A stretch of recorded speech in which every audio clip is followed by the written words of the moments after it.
Previously on Soundtrack Dive, we have waited years, and now the time has come. We're not having Megamix! 3 years ago, we were nothing, fruitless, a channel with no reason. There's 139 songs in this track. But I have come to you today to tell you that that is no longer the case! We have a job to do.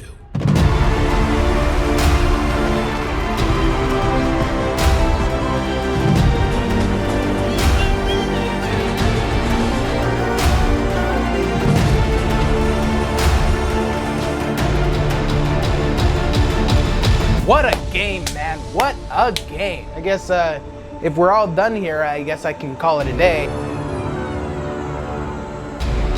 Huh? We're still going? How many tracks do we have? Okay. I'm definitely still calling it a day.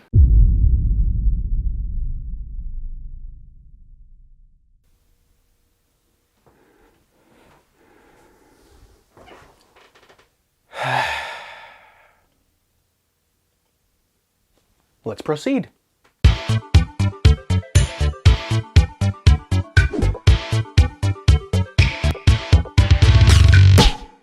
Hey baby, how's it going?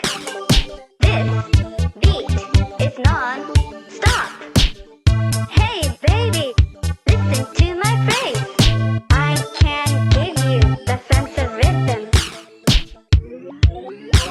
Oh yeah. Oh my! The very start of the franchise has never looked and sounded this good. This minigame is probably my favorite remaster in the whole game. I mean, let's count them off. 1, 100% glow up visually. 2, they removed that stupid flow meter thing that makes it so rocks hurt you if it isn't filled up, which barely served a worthwhile purpose beyond hurting my boy Karate Joe's poor little fingies. And 3, and most importantly, the music and sound effects are so clean. Listen to this. Hey baby, how's it going? This beat is non-stop. Hey baby, listen to my phrase. I can give you the sense of rhythm.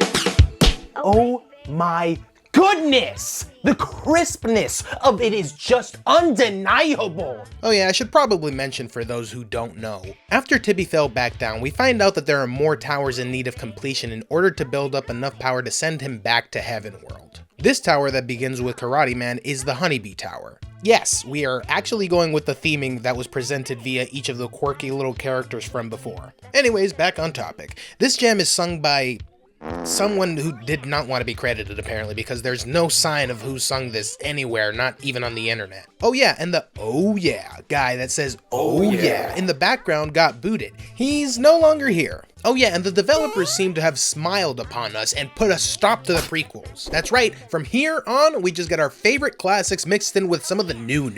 This is where Megamix really starts to skyrocket in quality. But I digress. Karate Man Returns, ugh, it feels weird calling it that, is just as it was before. Weird lyrics, anonymous singer and all. I am such a sucker for this one. I catch myself singing to it every time I hear it. Hit me with one last jam sesh. Awake baby, trust me.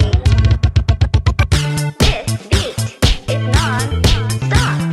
New groove in your soul. Oh yeah, this beat, you are growing up well. Hey baby, hold on to your ambition. Hey, hit break. Oh yeah.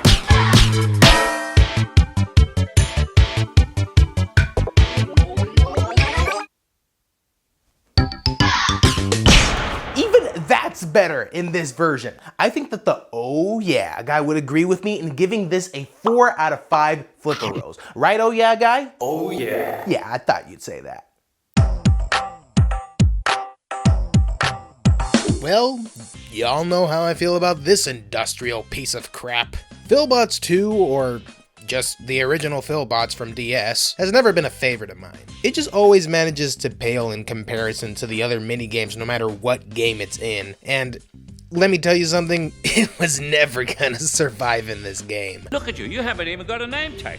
You got no chance. There's way better tracks to listen to in here. This one is one that I often find myself skipping a lot. I know I'm going a bit hard on it, so let me point out some of the good things. When I listen to it from an objective standpoint without any sort of comparing it to other tracks, there's a bit of catchiness to it. The melody is decent and the theming works perfectly. The sound effects of the machinery and the Fillbots being filled are really well designed. It gives you a nice satisfying feeling when you successfully fill them up, especially when you get it perfectly timed and they start to hover off. Other than that though, this was kind of a subpar one in my book. I'm hitting Fillbots with a 3 out of 5 flipper rolls. Aw, fuck yeah! Air Rally is top tier gaming without a doubt. It's just as good here as it was in the Wii. The high-paced energy makes me incredibly enthusiastic. I get so jovial listening to this one. Forthington's voice just makes this whole experience much more amusing. Personally, in my opinion, his English voice just hits in a way the Japanese one doesn't. He sounds like too much of an old man in that one, which doesn't match the character all too well. Also, I would complain about how the bop bombs are different sounding here than it was in Fever, but the music just goes so hard!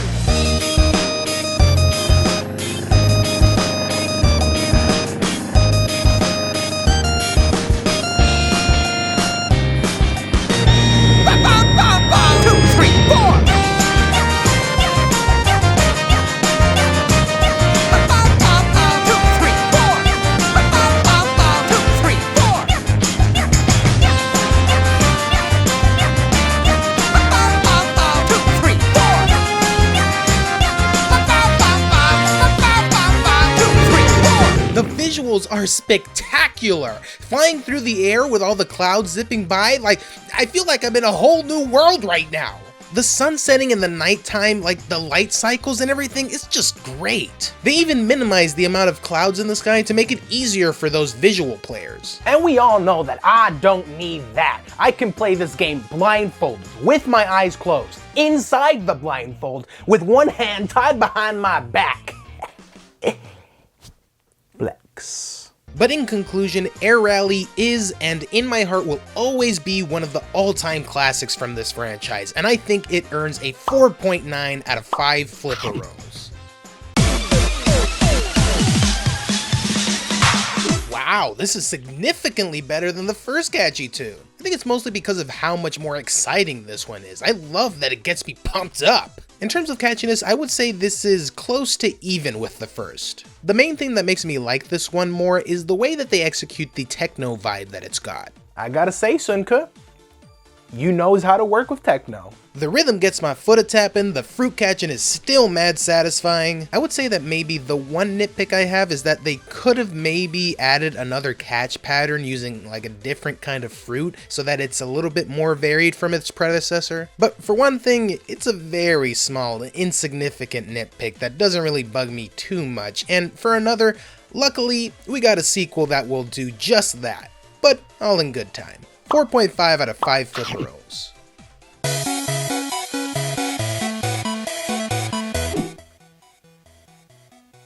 You can't be serious with this. You can't. Why is this song so fire? The rhythm gods have indeed blessed us. They've given us a honey-themed remix that is just as sweet and irresistible as the gold drizzling elixir itself. I have never been able to contain myself when this song comes on. When it plays, it's like my body instinctually knows what f***ing time it is. It's boogie time.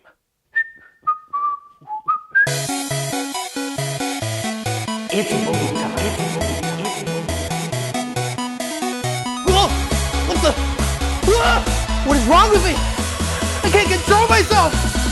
Ah! I'm a lady now, I'm a lady now, already, I'm a lady now, but you don't know me anything at all. Don't treat me like a girl. I love the crap out of this remix. It is a joy to sing along to. The lyrics are great and I feel like I absolutely lose myself in it. And major props to the singer Hotsmick, who is actually the daughter of Sunka when she was just 6 years old, which sorta adds a layer of irony to this song, which is about being treated like a real woman and not a kid. My absolute fave part of the song honestly deserves its own jam session. Hit it! I'm so fed up, break me out of this rut. So can you give me passion from your heart? I just wanna sing with you tonight. I just wanna dance with you in the solid midnight. I just wanna fly with you tonight. I just wanna smile with you till the end of time. Together forever and ever in a love. Your roots cannot stop this lady. Absolutely incredible. This song makes for a killer remix, and topped off with all the amazing bee-themed visuals, Honeybee remix is an absolute delight. 4.8 out of 5. I didn't know I could do that. After we complete 4 minigames and a remix for a tower, we move on to the next. Now we are in the Machine Tower. Oh, also, now that all the prequels have been tackled, we're heavy into talking about the songs I've already talked about in previous vids, which makes it difficult for me to talk about these without just repeating my past self, but I will try to give something new to each of these, whether it's a new opinion or a new jam session. If my opinion hasn't changed though, you guys are out of luck. Anyways, jumping into Machine Tower, the first track is the original Rhythm Tweezers. I always found the instrumentation of this one to be especially alluring. It features some sitar, djembe, there's a keyboard and electric bass all synthesized. This instrument choice helps to give this minigame a more unique identity and keeps it from being too forgettable. Like its prequel, for example, and quite frankly a lot of the other prequels too. The pluck patterns were always the most fun thing about this minigame. The prequel was obviously being tamed for the newbie, so I can't fault it, but at the very least we get the original ones, which makes up for it. I'm giving Rhythm Tweezers a 4.2 out of 5 flipperos. Ah, here already, huh? It's okay, I came prepared this time. Carry on. So thankfully, in the prequel for Glee Club, they did not yet introduce this Together Now cue. This infamous cue that has left many a men, women, and children rushing to cover their ears from fear of hearing loss. And seeing as how this bitch got the only pair of noise-canceling headphones. Sorry, not sorry. Yeah, f you. Looks like I'm just gonna have to make do with finger number 1 and finger number 2. Together now. They need more classes!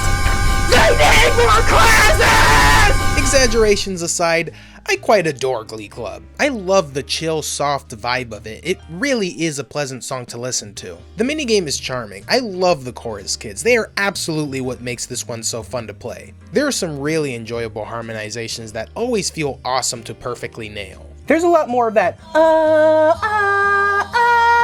which is great because it's like the most satisfying one to me, paired up with the lion guy going, There is one of those moments that actually gets replaced with them going, one after another, leading up to the ear bleed moment. And the reason why is because the lion guy, since he has that new animation with the baton going like this, it would conflict with him saying, together now. The chorus kids have been a mascot for this franchise in various accounts, and I think they more than earn their place. 4 out of 5 flipperos.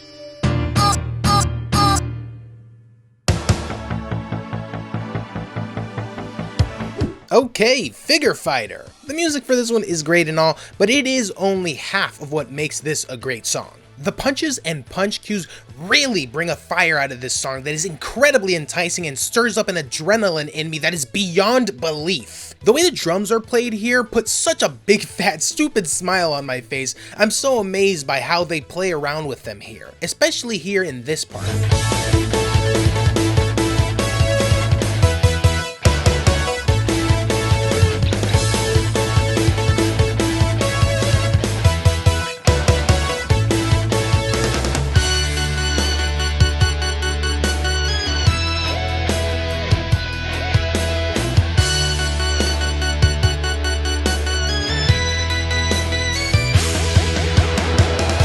That's just totally righteous! I became Michelangelo there for some reason. Go bunga, dude! Funny fact about this game, if you hold L and R while pressing a button to buff up the muscle doll, he actually farts. I can't believe I didn't know that the entire time that I played this game. I quite enjoy Figure Fighter. I think it should get a 4.8 out of 5 flipper rolls. Wow. I mean, seriously? Wow. This song is just the fucking greatest! The first Fruit Basket was already good, and they somehow managed to top themselves in such a tremendous way. The speed is faster, the rhythm hits much more effectively, it's a lot more invigorating. I feel like they perfectly took all of the elements from the original and just amped it up all the way to 100. The addition of the melon fruit and that stupidly satisfying way of getting it into the hoop. The fact that it just bursts out of the pipe at such a speed that when you hit it, it literally bounces off of one hoop and travels all the way to the other end of the court and goes nothing but net into the other. The confetti coming out with the melon after you pull this off means the developers knew exactly how epic this was. They even tossed it into Smash Brothers, and we all know that when a song makes it to Smash, it's basically like it won an Emmy. My only gripe is that maybe they could have implemented one, maybe two more instances of that badass melon move, but maybe it scars so that the moments that it happens feels much more amazing. Still, I would have liked one more melon to pop out of there. 4.9 out of 5 Fruit Basket rolls. I don't know. I just love this one.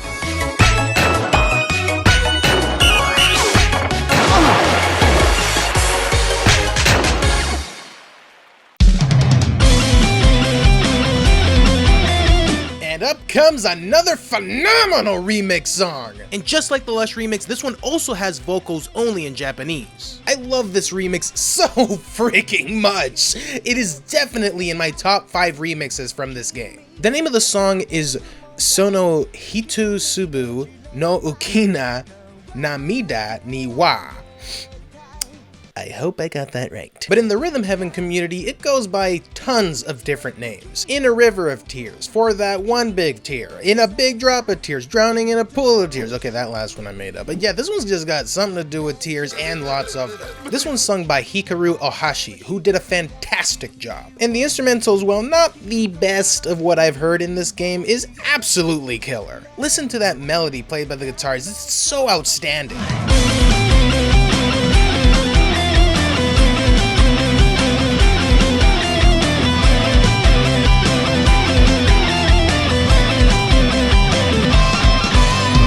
The English version, or the one with no lyrics, is pretty good too, but I think it's pretty obvious that the singing really brings a lot more emotion and enjoyability that a synthesized tune cannot. And I feel like they also could have maybe had the singing parts be played on like an electric guitar or something, just to match the musical style a bit better. One other minor complaint that I have is that the backing instruments sound very faint. It's a bit more noticeable when you exclude the game sound effects. I think this is likely done to balance out with the already pretty loud game sound effects, but I wish there was a version where they raise the instruments because this shit deserves to bump so much harder. But going back to the gameplay elements, my god, is this remix so fun to play! It's challenging, it's incredibly inventive with its imagery, the gameplay sound effects mesh with the song in a way that's incomparable to any other remix here. I think my favorite moments are with the rhythm tweezers and the fruit basket minigames, and yeah, the figure fighter as well, but yeah, that's a given, that works wherever you put it. Specifically, the melon part though, for fruit basket, oh my god, they know exactly where to put it, man! So much so that they did one near the beginning and the end. And also, there's a neat detail at the end where the chicken from Charging Chicken shows up on the garage door behind Courtney. It's so cool, man. I mean, why? But it's so cool! I'm giving this one a 4.9 out of 5 flipperos. Let's hope they continue being this good. Jumping into Citrus Tower with one of my personal favorites. What can I say about Clappy Trio that I haven't already said? It is such a staple in this franchise, it's been here since the beginning. Every title it shows up in, it only seems to get better and better. Its simplicity is its greatest asset. The gameplay mechanic is easy to understand, it provides a very balanced level of simple and challenging moments, and let's just be straight up guys, The vibes are just everything. The music is this MIDI stylistic jazz with such an earwormy melody. It gives me such a feeling of happiness that isn't easy to describe.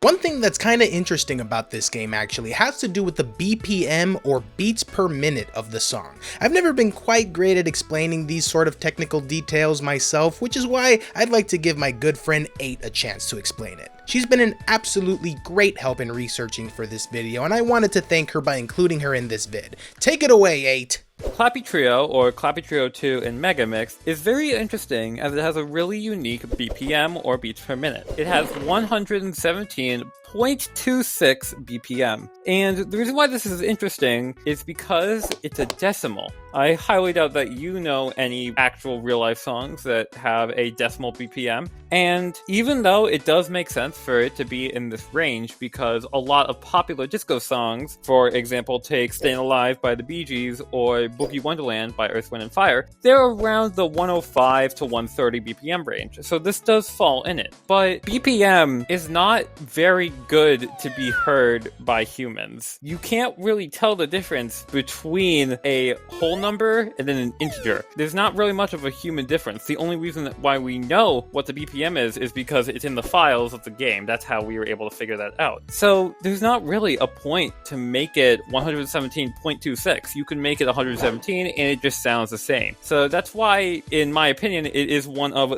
the weirdest and most unusual BPMs in this entire series. All in all, I think that Clappy Trio has earned itself a 4.7 out of 5 flipper rolls.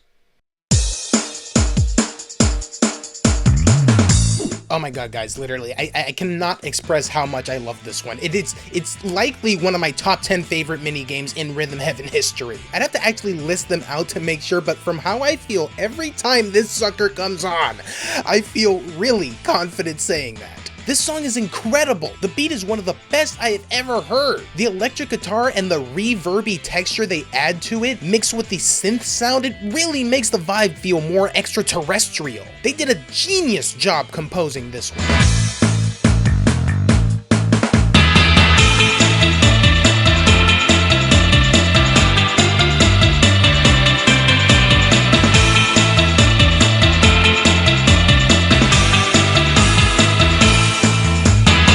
I find that more often than not, I tend to want to listen to just the instrumental for this song, minus the in-game sound effects. And it's not because the gameplay elements are bad in any way, far from it. I genuinely love the sound effects and I think they go phenomenally with the track. It just runs into the same exact issue as Bunny Hop, where you can kinda hear the out-of-sync imperfection from other people who play it. And besides, the instrumental works so well with or without them. 4.7 out of 5 flipper rolls for Shoot 'em Up. Shoot 'em Up 2.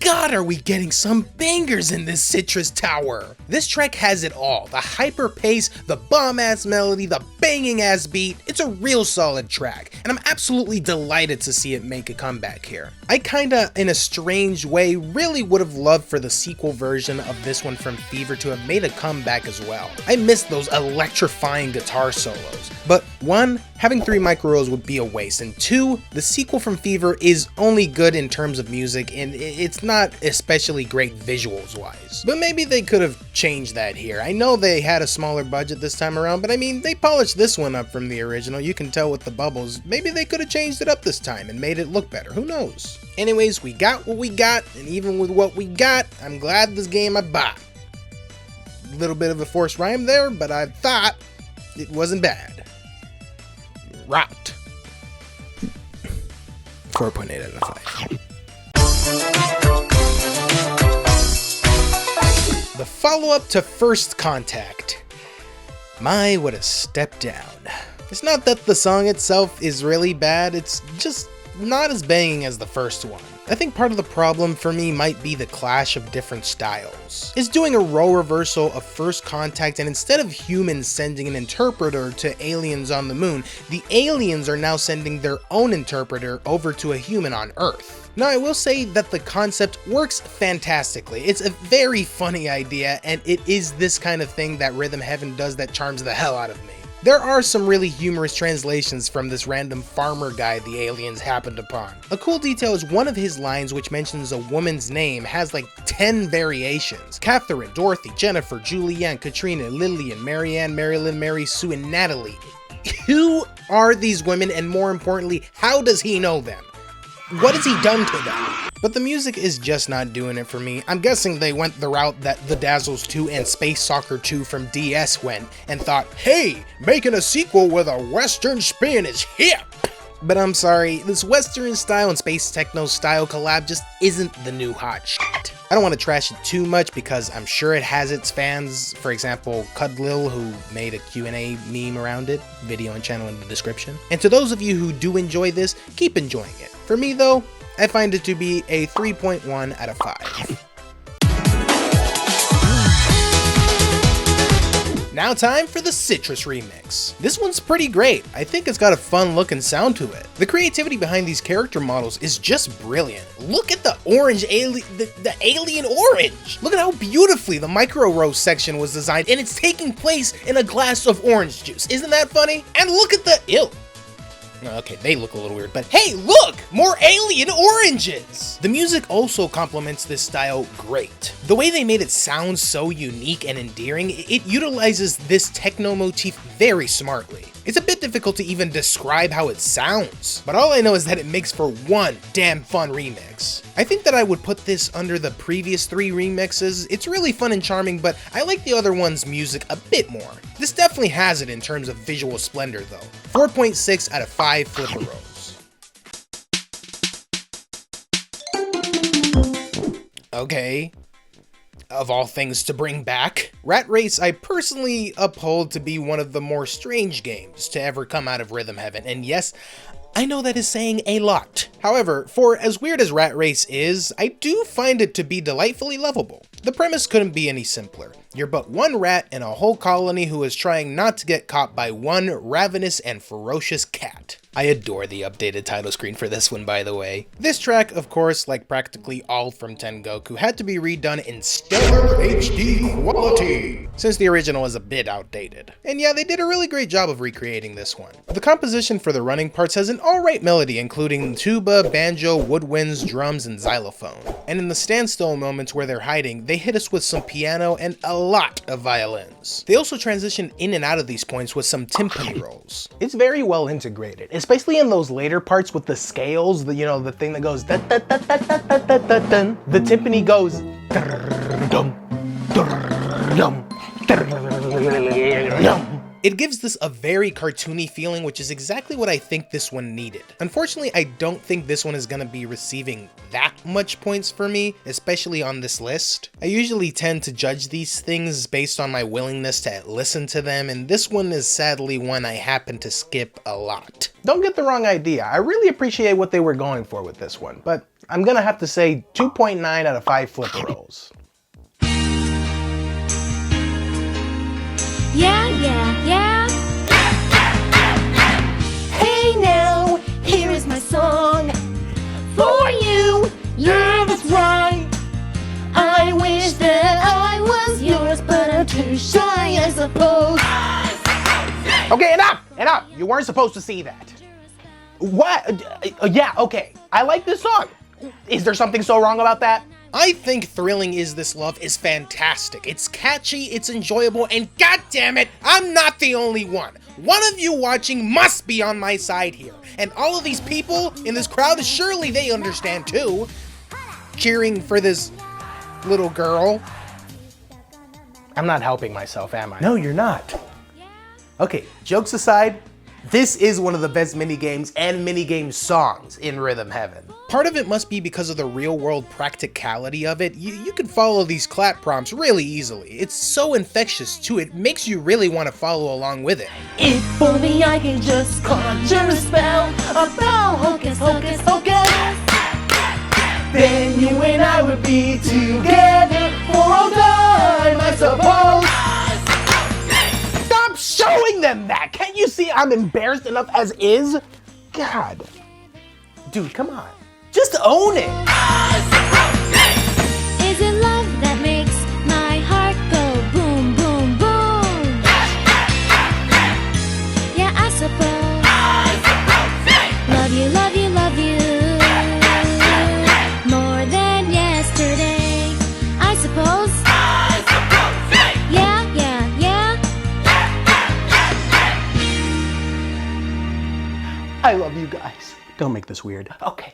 Fan Club is incredible, man. A big tip of the hat to the composers and perhaps most importantly to the singer here. And while I can't thank her by name because she sung anonymously, I give thanks to the Japanese singer Haruo Arisa, who actually replaced the original singer for the DS version, Hashiguchi Arena. In complete earnest, I do think the Japanese vocals sounded better than the English by a significant margin. Oh, and fun fact, the models from each game are designed off of their respective singers, and not throwing any shade to the original singer here, I like this new design a lot better. The original didn't seem that well designed, particularly in the clothing department. And seeing as how this character is named Pop Singer, I feel that this design complements that much better. But a point could be made that in the DS game, she starts as a small-time performer and by Fan Club 2, she actually becomes a bona fide pop star. While in this game, this setting seems to be on par with that of the original Fan Club 2 design, which could possibly mean that she is already a pop star after the events of DS and is now carrying over that celebrity status to this game.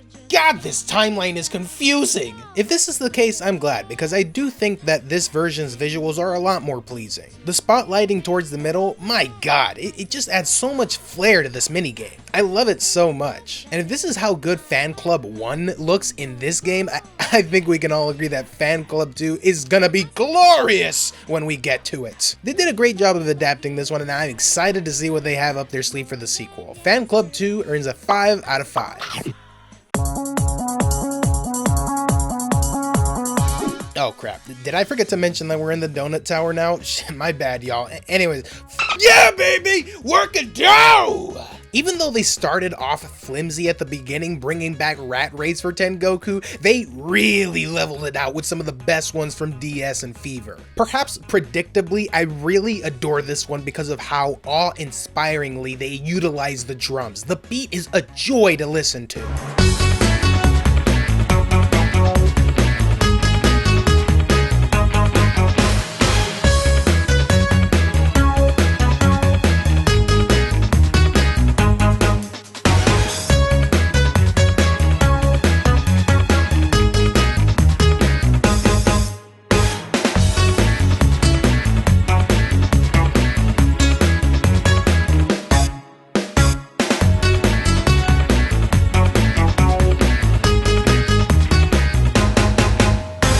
And it's not just the drums, the bass line here is just as fire. Same as the drums, it kind of has to work along with the gameplay, and instead of just constantly going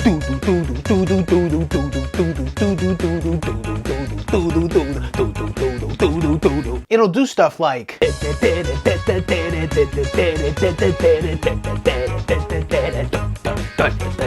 and it's simple things like that that just make this song. And although this song is so heavily tailored to the gameplay, listening to its instrumental only still provides as much enjoyability, if not even slightly more than when the in-game sound effects are attached. Reason I say more is because I have so much fun hearing how they compose these instruments for it. I'm striking this one with a 5 out of 5. Working Dough is freaking boss. Whoa, I kinda mess with the funky pop style of this one, no lie. I love the rhythm of funk a lot. The beat here just makes me bop the hell out. Good rhythm and good beat covers up a world of hurt in my opinion. That much is evident by the fact that I think this one is one of the more forgettable new minigames to be featured in Megamix. I don't particularly enjoy the gameplay style that much, it's just swing off an elephant, swing off a giraffe, That's it. It's not that challenging and there isn't a lot of pattern variations. It's also just kind of bland visually. I swear that every time I see it come up in a remix or something, I'm like, oh right, that's a thing. Cool. And I do mean every time. And this one is another song with a bit of a strange BPM going into the decimals and shit. And also, did you know that you can actually desync the game with its music by repeatedly pausing it?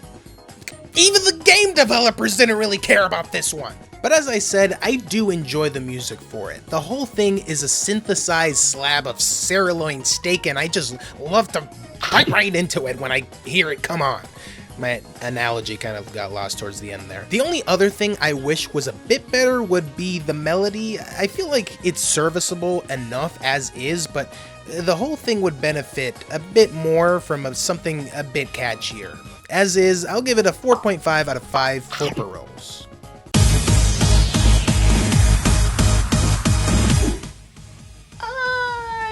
Yeah, this is the worst remix so far. I guess there always needs to be that one, huh?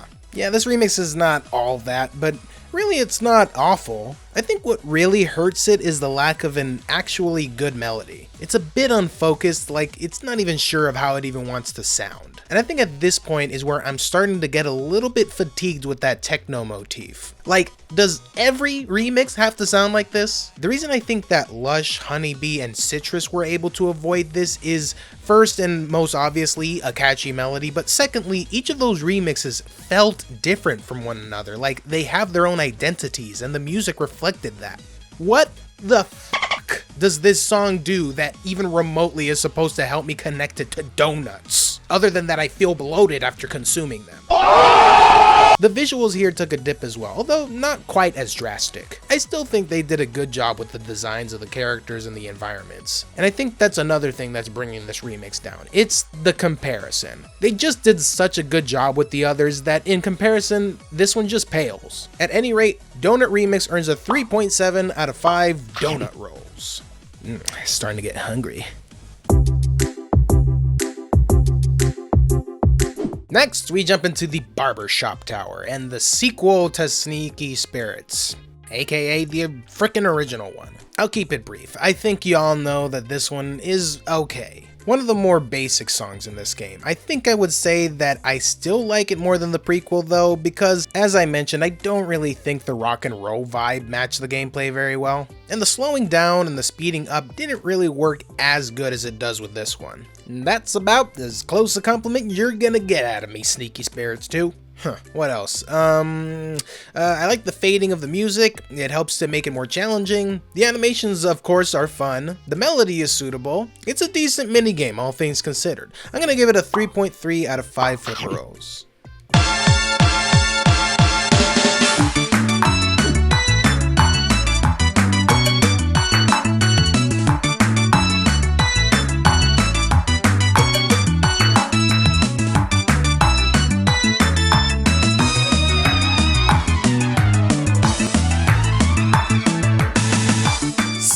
Sassafras! Have you ever heard a more amazingly catchy song in your life? And while it's likely that you have, does this song also have an amazing ping pong tournament tied to it? I'm gonna guess, no! This is far and away one of my all-time favorite things ever brought by the Rhythm Heaven team. It's just the most fantastical combination of things that you wouldn't even begin to suspect would work so well together. It's got ping pong paddles, ping pong balls, ping pong tables, ping pong players, and the crazy infectious rhythmic and melodic song! I am this mini-game's biggest fan at this point. The music is like a gift from the rhythm gods. This is one of the songs that actually lives up to the weight and grandeur behind the name Rhythm Heaven. This ping pong palooza is brilliance upon brilliance, an enormous amount of fun, and god damn it, it more than earns a 5 out of 5 flipper rolls.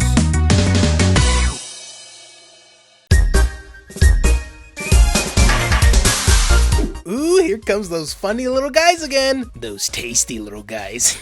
I and you and I, we both know that this is an absolute banger. The whole composition of this one astonishes me. It has such a one-of-a-kind sound. Well, maybe one of a kind is too generous a statement because it kind of reminds me of the flock step music slightly, but it still sounds amazing. And other comparisons you can actually make is its similarity to marching orders and bluebirds. This guy might as well practically be the same guy. It is the same guy. While the whole song is quite a bop, to me, nothing hits harder than that whole second half starting from that xylophone solo midway.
Enough said.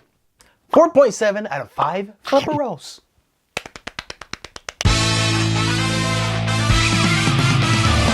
Wait, cut the music, stop.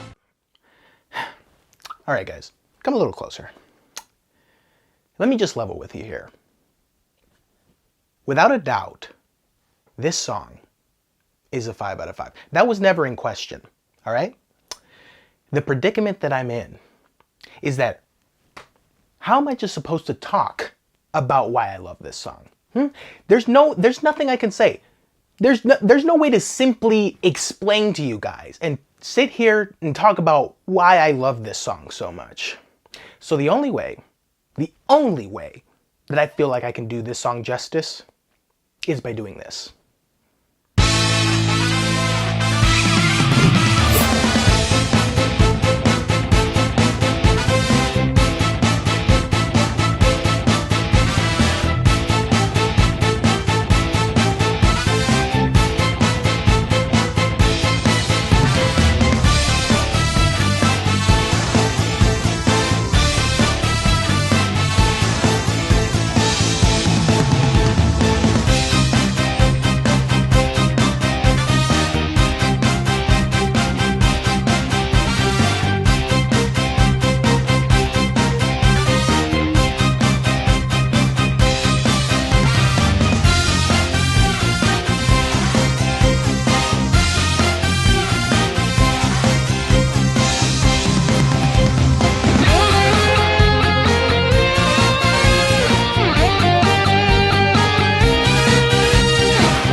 Now that we're past that bit of awesomeness, I'm actually very hyped to see how this remix turns out. It's got 4 mini games with extremely fun gameplay styles. Sneaky Spirits is a bit of an outlier, but still, this has gotta be fun. This should be the best remix so far.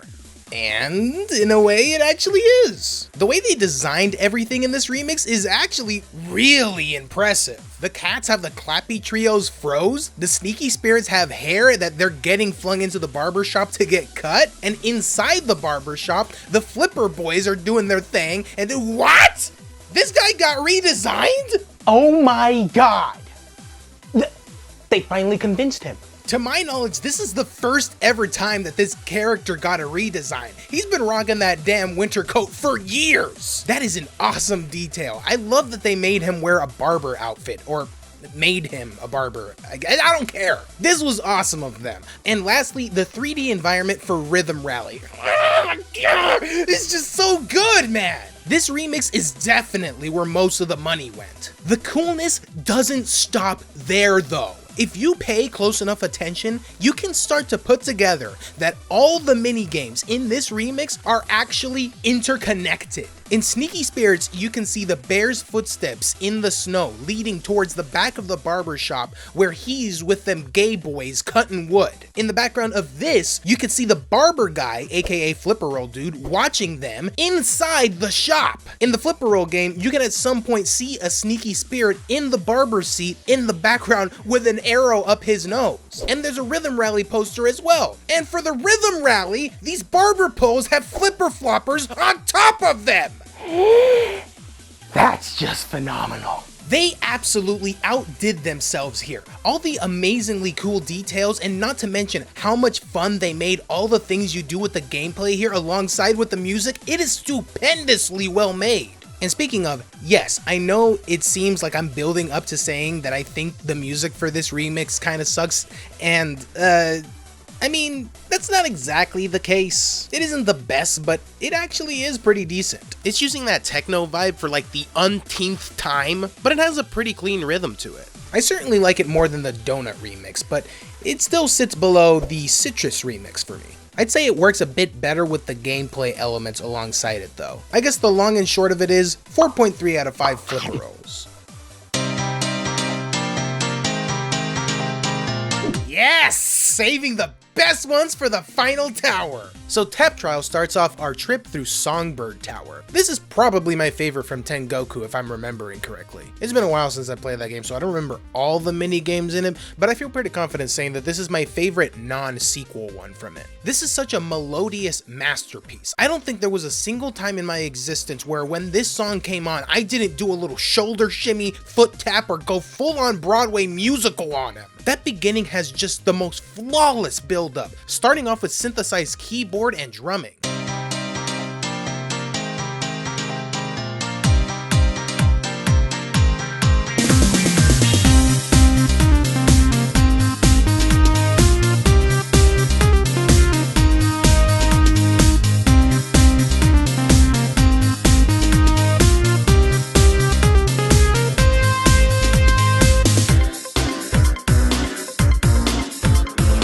Then the ramp up comes in midway and holy crap, dude, this part just eats.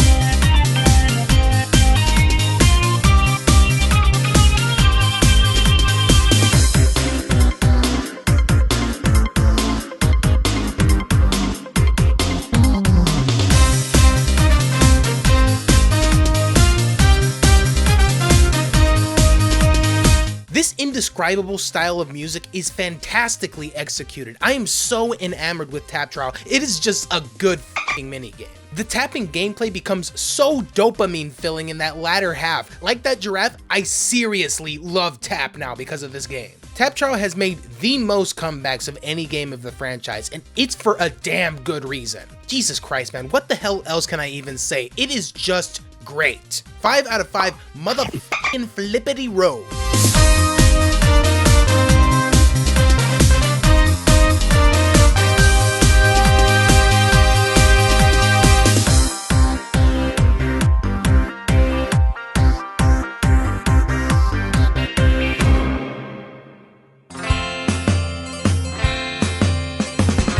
Oh my gosh, this tower spoils us. I fucking love Frog Hop, dude. The jazz, man, I can't escape my obsession with jazz. This minigame is overflowing with charm. The The premise is absolutely adorable, and the characters are just the cutest things ever. I honestly wasn't sure they were gonna bring this one back, but only because the controls for it on the DS were crazy.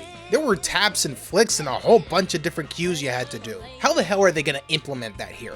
But they frickin' did it! And thank the Lord they did. This one is one of my all-time favorites, and I'm sure a lot of others. Piggybacking off of that point, one of the other things that they changed from the original DS version is that there's no longer that leniency in getting a perfect that a few of the other games used to have back then. What I mean by that is that you can make much more mistakes and get away with barely pulling off a prompt in DS way more than you can here. I think that this was the developers trying to show mercy because they knew that they were perhaps asking players for a bit too much considering the tap and flick style of the gameplay back then and how challenging it might be for some people. But this time, nah bro, no excuses. You're gonna get this perfect and you're gonna work for it. The lead frog singer has the most wonderfully distinct singing voice, both in Japanese and English, though clearly I favor the English. The original Japanese one still manages to slip in though with that "thank you very much." The voice actor for him is the GOAT. They're unnamed sadly, so I can't credit them, but regardless, I want them to know they did an outstanding job here. Oh, looks like it's time for our mandated jam session. Come on, let's dance. You know it's only rock and roll.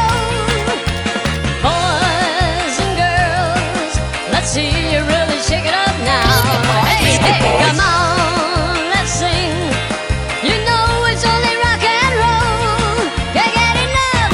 Young love, rock and roll. Yeah, yeah. Thank you very much. I mean, need I say anything else, man? 5 out of 5 for this one. Good choice, by the way. Thank you. Hey, it's the one that became a meme. Honestly, not really as hyped to see this one as I was with Tap Trio and Frog Hop, but in terms of iconic status, probably close to equivalent. Ringside is another charming and funny setup. You have a nervous wrestler getting interviewed and giving but one simple answer to every question. The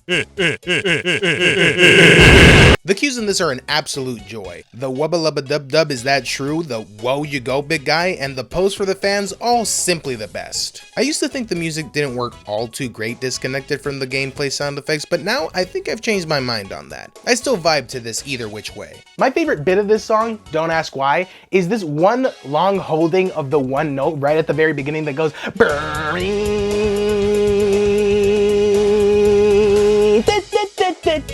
It's so fun, bro. And you know what? With all these different memes being made, I think it's high time I made one of my own.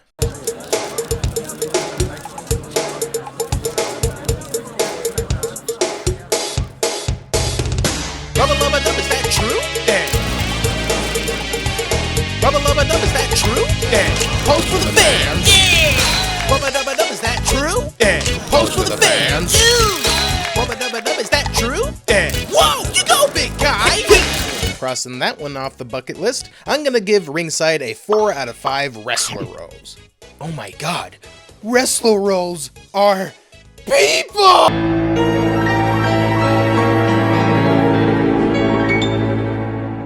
What a kooky fucking minigame, dude. I really love the concept of this one. The setting takes place in a tango competition where you play the part of the titular Tangotronic 3000, a robot designed for tangoing. He's partnered up with a woman, and let me be not the first to say, ew, why is her head doing that? I really enjoy their mesh of 2D characters with a 3D environment. It's certainly a style that helped keep this minigame from being utterly bland looking. It also gives you a sense of how grand the room they're dancing in is. It makes it feel like a Beauty and the Beast style ballroom scene. I high-key ship these two, even though one's a robot. Although, with that twisting head, are we absolutely sure she's not also a robot? And that just brings up a whole other ethical question on whether robots should even be allowed to compete in a competition like this. Well, the rhythm item that comes with this game shows that they only won second place anyway, so I'll ease up on them. This one isn't hard to grasp gameplay-wise, although one thing that stands out to me is how much of a stark similarity this minigame has with Bluebirds. The most obvious being that they both are completely tango coded. And it wasn't until doing a bit of research that I found that the gameplay style is hella similar too. You got the triple taps, and you have the hold and release part. What the dude? Does Tango just instinctively bring out the triple taps and hold and releases in people or something? Oh, speaking of that hold and release part, did you know that the voice cue for that part is actually the same voice cue from Tap Troop? I digress though. The song for Tangotronic is, I would say, pretty good. I don't think it's as good in terms of what we've been getting from these new games, but the concept alone gives it major points. I do really appreciate the instrument use though. And yes, I am aware that all the music here is synthesized, but I like how they try and make it sound like actual instruments. I think oftentimes I prefer that to full-on techno-themed ones. But I still really like the synth ones. It really depends on the situation, and in this one, where it's trying to imitate tango, having the music come from instruments was the correct choice. 3.6 out of 5 flipperos.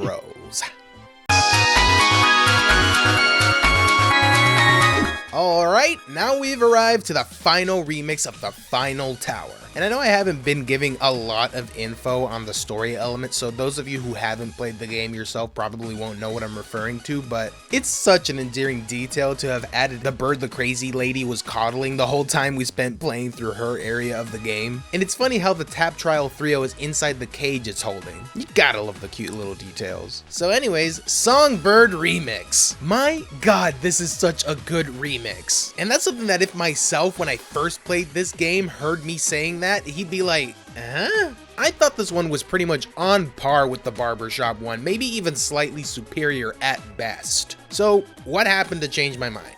Well, you remember Remix 7 from Rhythm Heaven DS, and how I also thought that one was okay until I was enlightened on the fact that the song is actually an extended version of the Big Rock finish track A, and I absolutely adored it after learning that?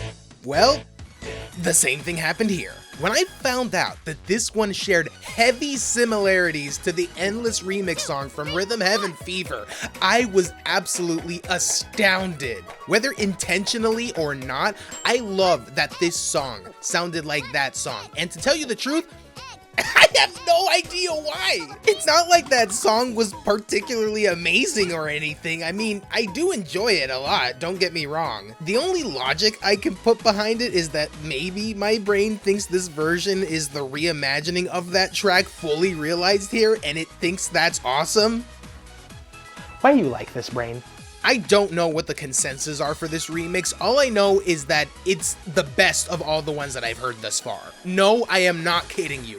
I don't understand it either. I just really love this song and how culminating it feels. It has such a magnificence that the other remixes, in my opinion, do not. It messes around with that techno motif in such a tremendous way. I legit almost get teary-eyed hearing this, and that only happens when I detach myself from the gameplay sound effects and just go full instrumental. And parts like towards the middle where it goes ting ting ting chicka chicka chicka pa, bum bum bum bow wow wow, just have a dope f***ing sound to them. And speaking of the gameplay elements, it isn't the best they've been able to do with the redesigns, but considering the absurdity of the theme, I think they did a pretty good job. I think my favorite is the design for the Tango duo. It's such a funny and actually pretty dazzling design they created. It was a very tough call to make, but I think I'm putting this one above Machine Remix and in turn all of the other remixes as well. 4.9 out of 5 egg rolls.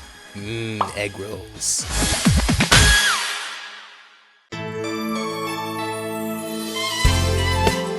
With all the towers finally cleared, it's finally time for Tibby to go back home in a rainbowy glory of wonder. Quite fitting for him, the little gay bastard. This track is pretty well composed. The symphony of violins is so divine and the piano is gorgeous. It's short, but it's genuinely very effective, and I love the amount of work they put into it. Nothing much else to say. 3.9 out of 5 flipper rolls.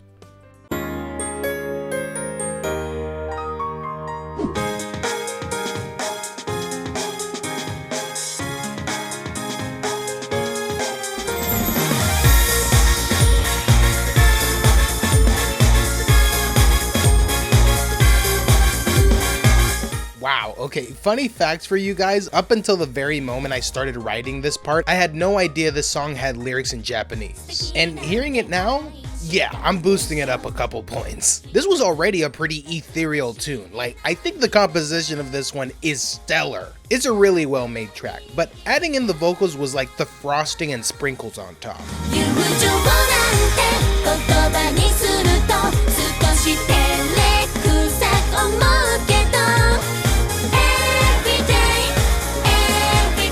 The English version / instrumental did still do a great job of keeping things very elegant and magical. Can't beat the singers though. I would name them, but again, no credit was given. 4.4 out of 5 Flippy Road.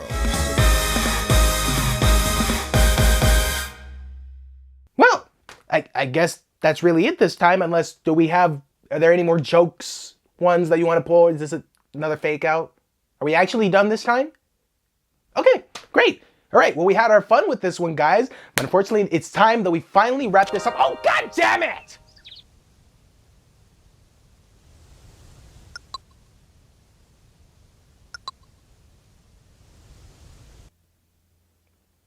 Why would you do this to me? How many songs do we have left? Of course! Why would I expect anything different? I'm stumped, guys. I really am. I don't know, because like if I end the video here, then it's going to be too short, and if I keep going, it's straight to Best Buy for a new laptop. So here's what I'm going to do. There's extra content that can be purchased in the cafe with coins you earn playing the rhythm mini games from the main storyline. And there's other minor parts of the game you can access, like things to do with goats, balloons, collectibles, and all that shiznits. So I'm going to talk about all that now and save the rest of everything for a part 3. That good? Everyone happy? No? Too bad. Let's roll it! Here's the aforementioned Streetpass, a neat little online versus minigame that utilizes the figure fighter mechanics. This track plays for the selection screen. You face off against people IRL obviously, and you also get to go up against characters from the game. I don't know exactly how this was supposed to work, but I surmise that it worked either one of 2 ways. The first being that while you're connected to the internet, other people who are also playing Megamix would show up and you two would face off against each other. And the other, and probably more likely option, is that you'd play against a computer and the game would record your performance and vice versa, and you would face off against their ghosts in a way. And if you win, you get some coins and turnips. What are turnips for, some of you might ask? Well, you shall see very, very shortly. Anyways, this track has a very nice hip-hop style vibe. I feel it's pretty average fluff in this list, however. It's simply just to fill out this portion of the game. Nothing of note on this one, 3 out of 5. But, as a bonus, how about I also do a quick rating on the song for when you are actually playing the game? This is definitely not me just sneaking this one in because I forgot it when I was first writing. I gotta say, I love the callback to Fever with this song. It's actually from Rhythm Fighter from the Rhythm Toys section. I know, a really deep cut. But hey, this was a clever snack. They literally had this one served on a silver platter. It matches seamlessly with the Streetpass minigame, and besides, I don't know many people who played that 2-player mode in Fever, so it's nice they kinda let this track find a new home here, cause really, it isn't half bad. I'd say it earns a 3.2 out of 5 for me. Oh my god, I have heard this so many fucking times! This one plays in the museum that houses all the games that you have played or bought. It's basically like a game hub for all the rhythm games. So you tend to go here a lot. Or at least I do. I know you can go just access the games via the different lands that you go to in the story mode, but the museum is much more convenient. And on top of hearing it when I play the game, I have to hear it on YouTube when I search for a minigame because Angry Tapper just had to include it at the beginning of every single minigame. That's okay.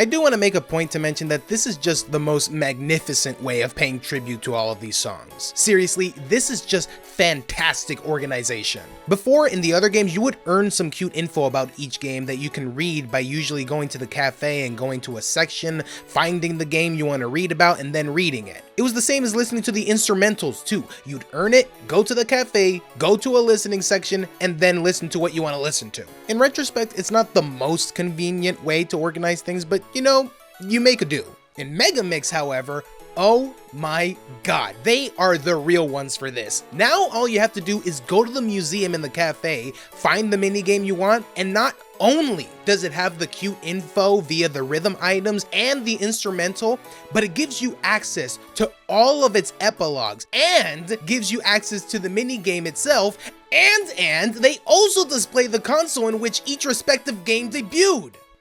Dude, mega fucking props to the team for this layout. It is just a great way to display all of these beautiful minigames that are just such a work of art.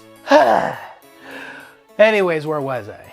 Oh yeah, this song. Man, this gets so annoying to listen to over time. I don't remember what my initial thoughts were on this the first time I heard it. I probably wasn't focused on it at the time, but Jesus Christ, dude. When it comes on now, it's like a nail being driven into my fucking skull. I have nothing against this classical style of music. I honestly think that if they changed a few things, they can make this a lot less annoying. Firstly, that harpsichord is hitting a little too hard, and I don't mean like, this shit hits hard. No, I mean the performer sounds like he's slamming his fingers as hard as he can on each note of this song.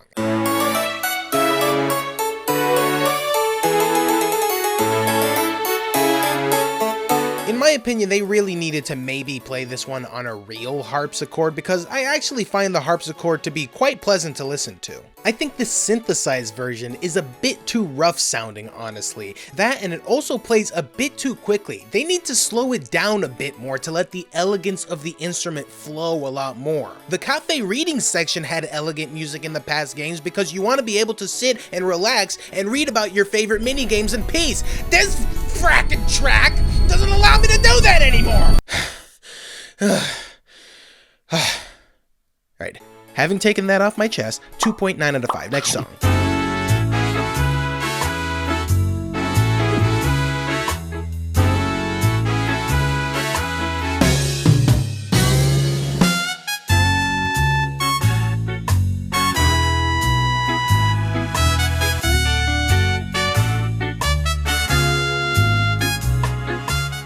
My, what a jazzy number we have here. There's a section in the cafe you can go to called Badges and another called Memories that this track plays in. It's a fine track, definitely well put together, and it does a good enough job acting as the backing for these minor parts of the game. The Badges section houses achievements you've obtained while playing the game, from getting a Superb in all minigames to getting a GOAT to level 200. That will only sound slightly less ridiculous later, I promise. The Memories section lets you watch back some of the game's cutscenes. All very nice inclusions from the developers. And the music itself is pretty good, but for this list, I'll give it a 3.1 out of 5 finger rolls. In the Badges section lies a fun little reward for those who complete the game. All you gotta do is press the little alien icon, which is, yes, the same icon from the previous games, which usually led you to the credits. Only this time, you get an image of little animated versions of the staff for the game. And if you're thinking you've heard this song somewhere before, well, my astute friend, this is in fact the results music for the rhythm test from all the way back in Tengoku. And as a matter of fact, they did this same sort of thing in Fever as well. It's hidden in the Police Call rhythm toy game. If you dial in STAFF, it shows, I suspect, a very similar lineup to the one that shows up here in Megamix. I don't recall if this shows up in this game after beating the whole thing or right after this fake out just happened. I feel like it's most likely the former. Either way, I just wanted to put it here so it doesn't taint the end of the list. I'd rather talk about the end credits last if possible, or at least I'd rather it just not be something that's just a repeat from the other games. At any rate, very neat inclusion if I do say so. And I do so say that this track is no-so. Meaning that I think it's fine. I suppose. Hey, 2.9 out of 5. And yet another pretty neat addition they tossed in here you find in the Mascots section. This displays a bunch of little icons of the characters you meet throughout the game. Spoilers for the bottom half of this, I suppose. Stop it! The Mascots are obtained from golden eggs, which you get from...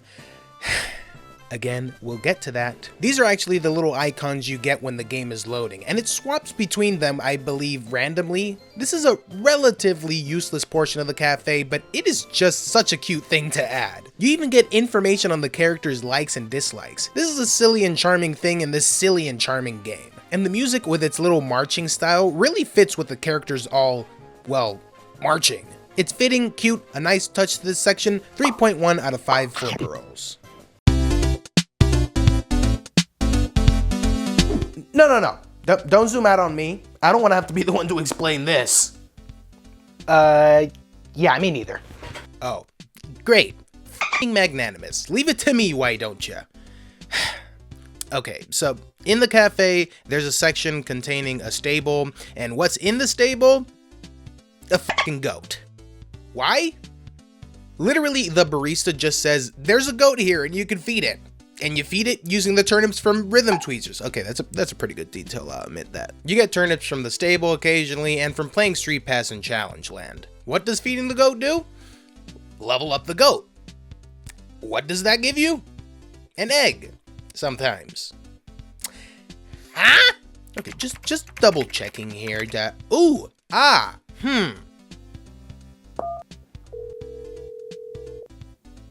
This is Nintendo. Are you high? Okay, enough busting balls. I actually think this whole thing is really funny and entertaining. It has such cute retro style and music, which speaking of, is pretty alright, though I wish they could have made it a bit more memorable. They've had a few games before done in this same style and they've done a better job in those, so I know they have it in them. I can't really ever remember this being extremely irritating to play. I've heard other people say that it is though, but personally I think I remember feeling the opposite of that. Like I actually feel like I genuinely enjoyed myself playing it and I killed a lot of time with this damn goat. Though I will say that this final level in particular does look like an absolute pain. Like what even is that? Look at this! You have to like get it to bounce off of the little one peg there and into that little shaft over into her mouth, and it sounded really bad the way I described that. This whole thing serves as pretty good bonus content and it earns my badass seal of approval. Really? I said badass!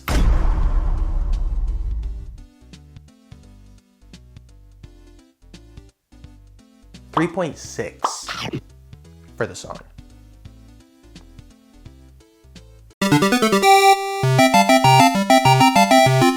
While playing the goat game, you can get normal turnips, silver turnips, and gold turnips. The gold ones, if eaten, enters the game into turnip fever mode, where you'll have infinite turnips and can start making it rain on that hoe. The song definitely hits on that arcade level a bit more than the previous one, mainly because it has that quick and exciting get it energy. This, again like the normal song, I feel could have been a bit more catchy in my opinion. It's decent enough as is, but I wouldn't make a big deal over it. 3.4 out of 5 flipper rolls.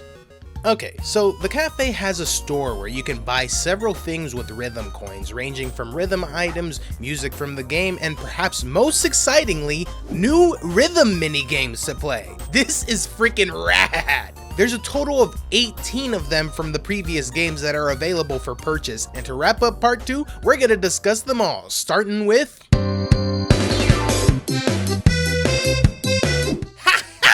What an extremely great song to start with! This one is so much better now that it's been remastered, like way better. You get a much cleaner and much more pleasant sound this time around. Not that the original wasn't a banger already, but perhaps the most important upgrade for me is how the drums sound. You could tell they didn't have the right software back then to hit you with some quality sounding drums, and now they're trying the absolute best to take advantage of the capabilities of this new system. Listen to how hard this goes.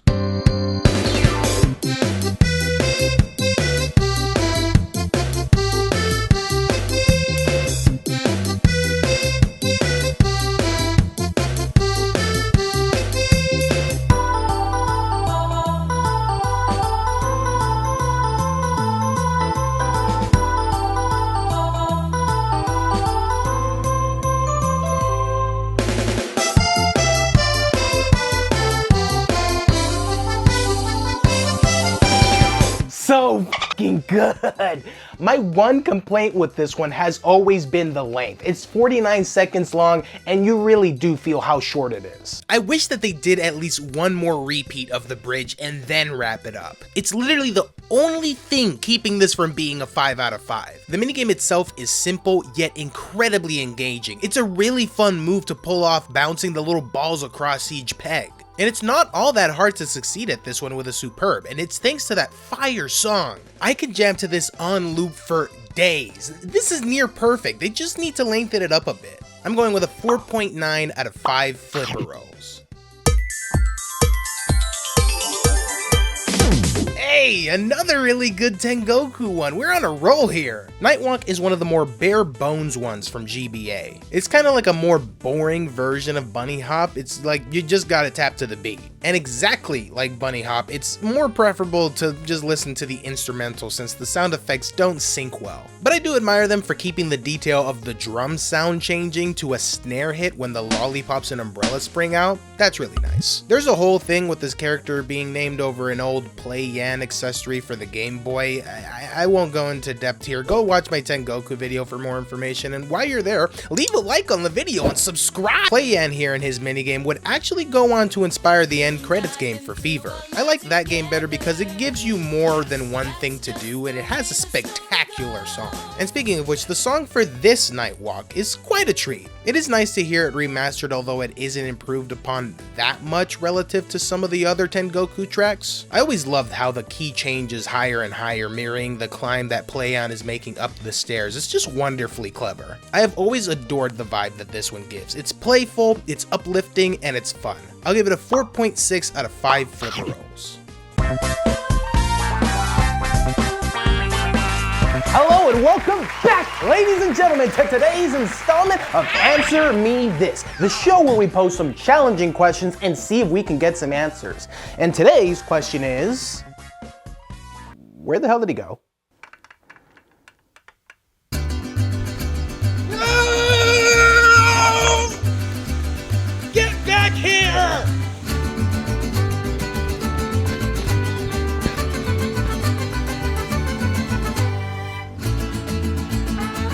Oh, thank God.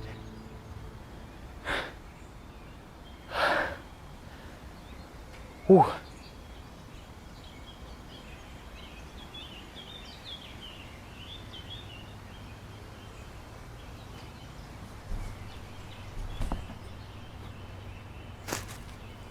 Ooh.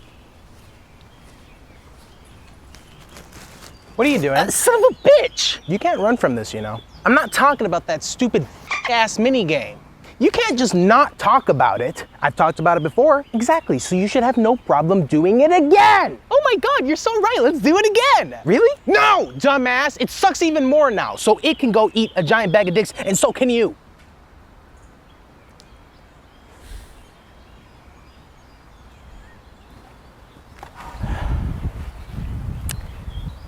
Listen, if you go and review this song now, I will give you a special prize.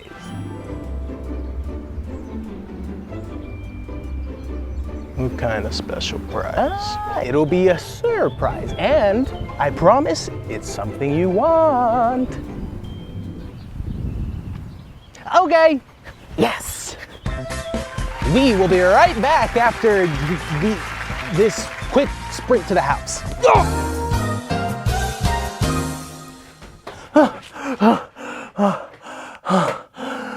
So, quiz show. Of all the shit they could have brought back, they chose my least f***ing favorite. I would have honestly preferred it if they brought back that crappy sequel to Karate Man with the dumb speeding up and slowing down gimmick. I already thought that this was the dumbest, most useless game in Tengoku. But it absolutely infuriates me beyond comprehension that it's in Megamix. Why in the sweet mother of shit would you bring this back? Are you actually stupid? Are you? Yes, we are. I understand that they had a limited budget, so they couldn't pull off really big moves such as bringing back the Bonadori and having it English dubbed. And also I understand that if it was between the Bonadori and Quiz Show, it makes more sense for Quiz Show to make it in here as opposed to that one because of the cultural differences. But come the fuck on, my guy! Munchie Monk is in this game! That's a goddamn layup! You have to include its sequel! It's one of the greatest in the whole series! But anyways, as I have stated in my Tengoku video, the song is nothing terrible. It's a decent little number and it sounds exactly like what it should. It's very fitting to the scenario. And I always love that you can destroy the whole game show by spamming the buttons. This, as of right now, is the only reason I choose to play this game. To destroy it piece by piece till it's nothing but a barren wasteland of ash! But all in all, my true beef with this minigame has always been the fact that it neglects to even utilize it in its gameplay, nor does this minigame encourage you to even play it rhythmically, hence making it not a rhythm game. The one upside to talking about it in this episode is that I get to give it a lower score, because compared to the other songs here, it sucks! It's ass! No 3.1 for you this time!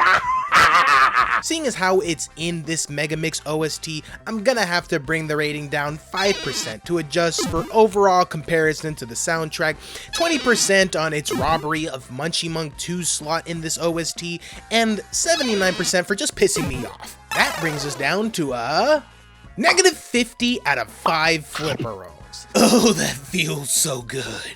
And it will feel even better with my coveted special prize. Tell me, game show guy, what is it? A brand new car?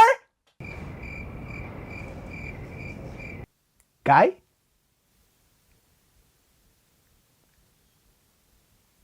He liked me?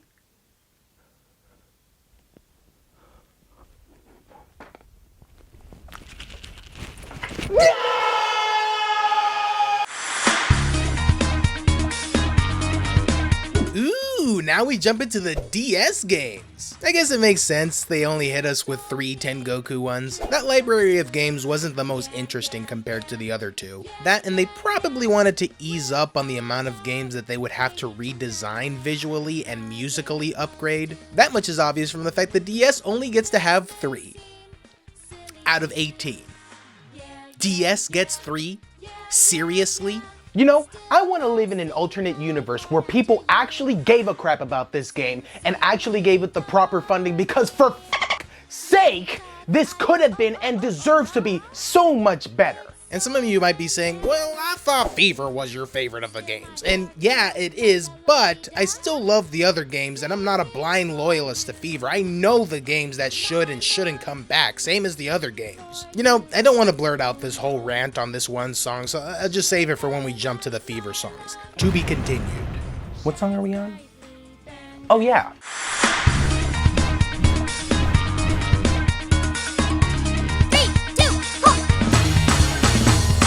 You told me dreams come true. Yeah, yeah, yeah. Yeah, yeah, yeah. We'll find out, baby, tonight if I get close to you. This is embarrassing. I've said this before, but my adoration for the song always makes me feel a bit self-conscious. Like, why does this gotta hit so hard for me?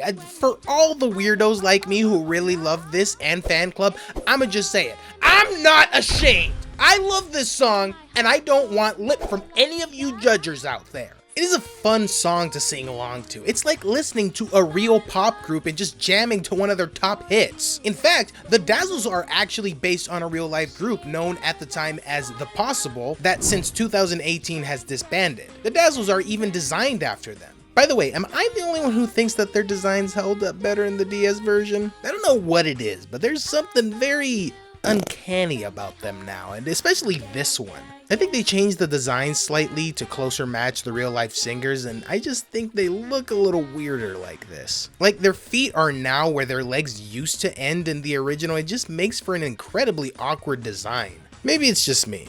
Oh yeah, and the change from vertical to horizontal kind of threw me for a bit as well, but I kind of got used to that aspect of this at least. The design for the girls, not so much. But anyways, real ones will know that my favorite genre is pop music, so I guess it makes perfect sense that I would fall for this one so easily. And the plus is that it makes you feel like a pop star since you play the role of one of them here. It is so entertaining, it's uncomplicated and easy to pull off, and it just makes you feel like a star. And while we're on the subject of stars, I guess it's pretty hard to miss this cool little detail of play on the character from Nightwalk showing up and dangling off of one of these stars when you pull off one of these song cues. This was even the case for the DS version, and I didn't even realize it back then because I hadn't played Tengoku at the time. In conclusion though, Love Ooh Ooh Paradise is a fantastic song and deserves a 4.7 out of 5 Flipperos.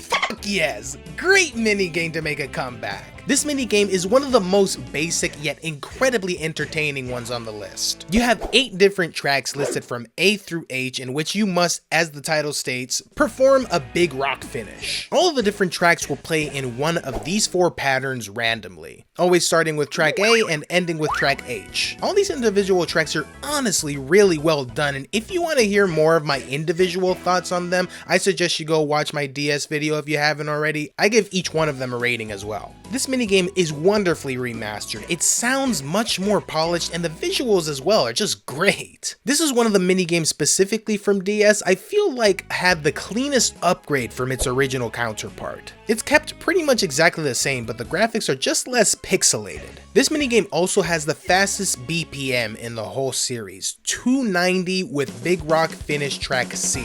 An interesting fact, apparently there's a glitch related to this track where if you leave the game while it's playing, the timing window for every other game becomes much larger. Now this could be done with some of the other Big Rock finish tracks and even built to scale, but this one has the largest effect on leniency, probably due to how quick it is and thus how much more difficult it is to pull off than the others. And another cool detail is if you go to the epilogue slideshow and hold the L and R triggers, you can actually play as the drummer. I think I recall that you can do this to pretty much any song you have in the museum, but I wasn't able to verify anywhere and I no longer own the game myself to be able to check. But this is just a really well integrated little detail. Overall, fantastic songs and a fantastic minigame. 4.5 out of 5 Flipper Rolls.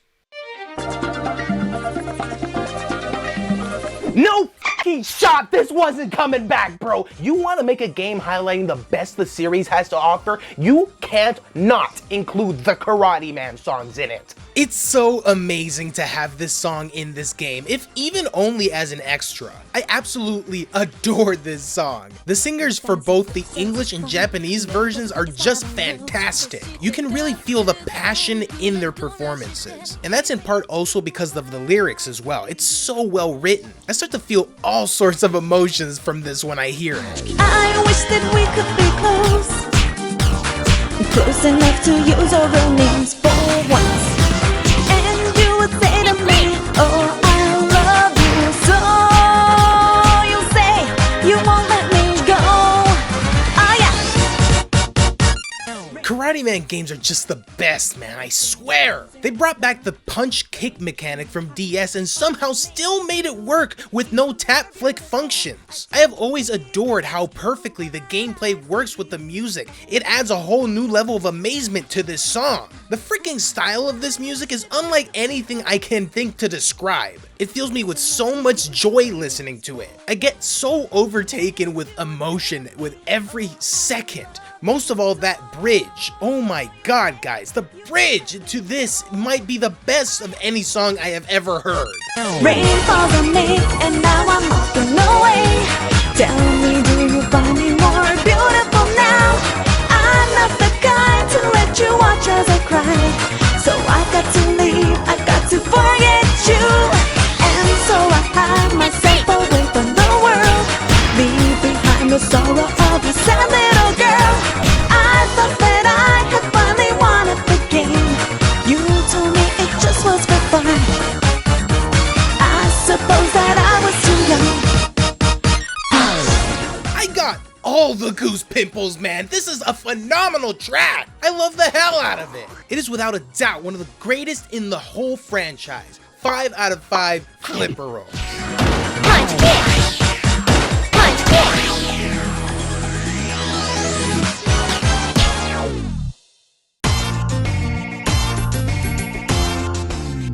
Okay, now we have moved on from DS and into my personal favorite of the franchise, Fever. So to carry on with what I was saying before during the Dazzles, the next 12 of these are going to be from only Fever. And yeah, I think for the most part, Fever has a great many lovable games that deserve to be in here, but some that are included were just a bit questionable for me. I will point them out as we get to them, by the way. I think this was most likely intentional though. Fever, in respect to all the other games, is the newest of all the games outside of Megamix, so there wouldn't have to be a large amount of work to be done in terms of porting it over to the 3DS, not like there would be for DS and Game Boy. It's no secret that they had to cut corners with certain aspects of making this game, so I feel like it's safe to assume that the reason that they prioritize these Fever games over some of the other more deserving ones from DS in particular, I would say Tengoku has a pretty okay amount already, is because it would cost them less to bring them back. And this isn't an issue I blame the developers for. If you have limited funds, you gotta do what you gotta do. I get it. I'm honestly more impressed with how well they were able to make this game and how faithful they were able to be to the whole franchise with how little money they had to do it with.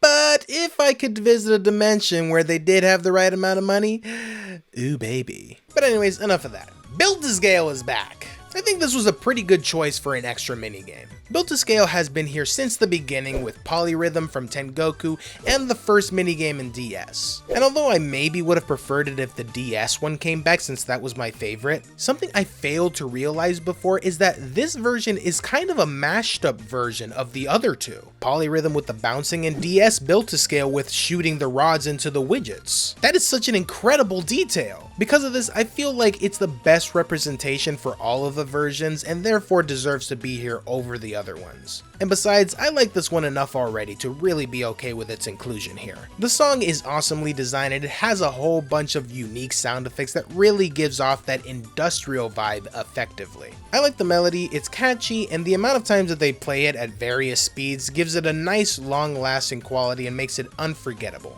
4.6 out of 5 flipper rolls. Romance is in the air, friends, cause Double Date is in the house. This one is definitely a worthy one to bring back. Lots of people love this one, as do I. You have the cute aesthetic, the cute premise, the cute animals, the cute song. It's all bundles of cute, it almost makes you wanna puke. The instrument choices here are so inspired. The intro starts off sounding so heavenly.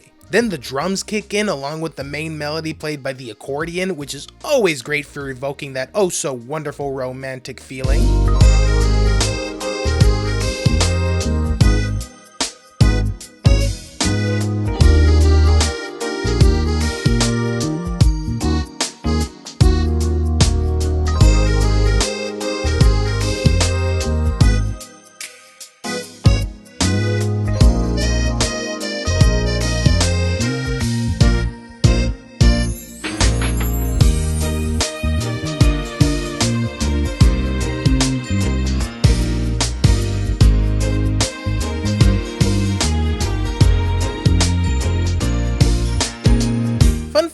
This track is actually in a 2/4 time signature, which in layman's terms means that every measure of the song consists of 2 beats. Most songs usually stick to a 4/4s measure, which is like 1, 2, 3, 4, 1, 2, 3, 4. While this one, on the other hand, goes 1, 2, 1, 2, 1, 2. It's part of what gives this song a more steady and gentle pace. In Remix 1 from Fever, you can really notice the difference since that one's in a 4/4 measure. You can see how quick it makes Double Date in comparison. But in conclusion, I feel that all the right decisions were made when creating this song, and I think it's definitely an all-time classic. I wouldn't say it's one of my favorites personally, but I do think that it's a delightful minigame, and the just as delightful music earns a 4.7 out of 5 flipper rolls. Now, see, this is an example of one that was a little odd to bring back. I feel like there are much more deserving minigames that could have filled this spot, like Tap Troop for example. But let me quit my whining. I genuinely kind of enjoy this one. I mean, how could I not have? You heard those drums!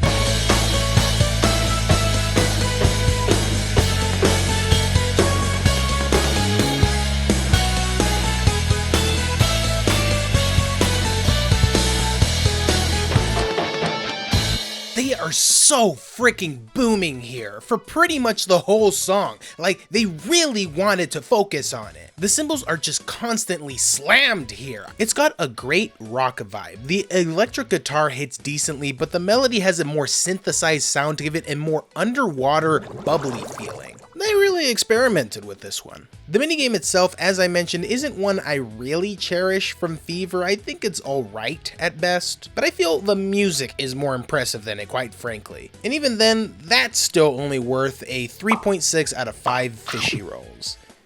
I guess that might as well just be regular sushi at that point.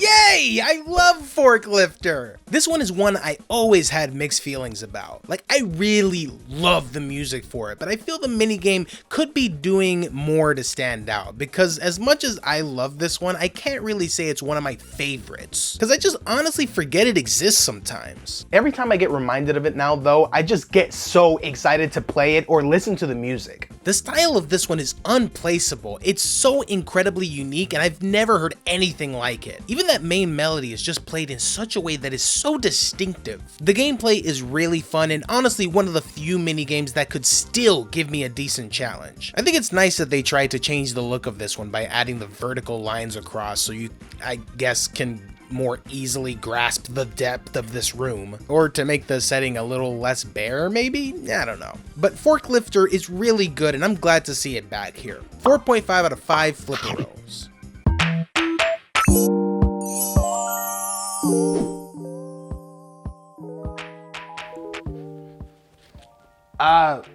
Where the hell did he go?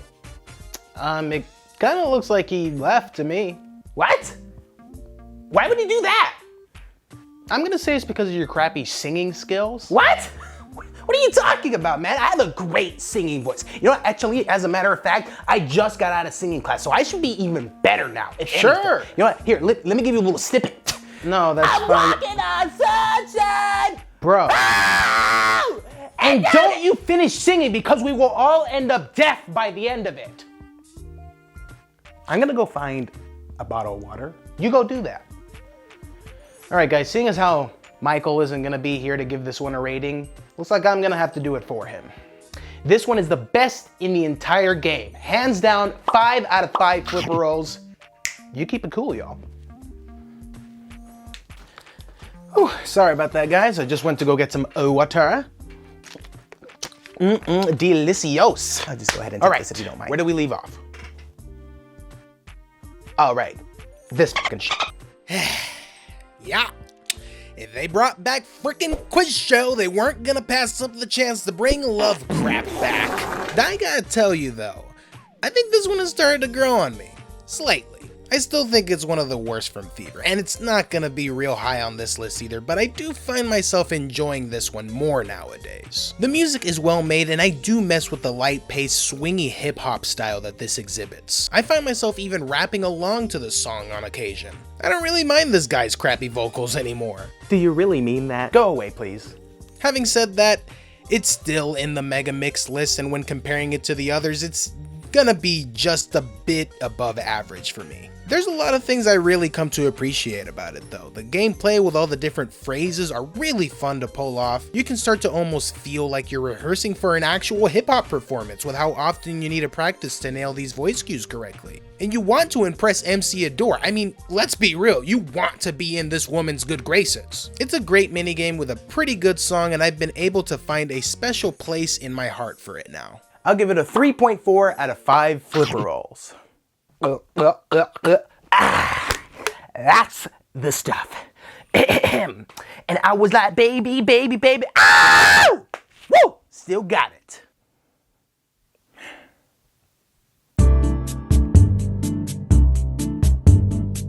Bossa Nova.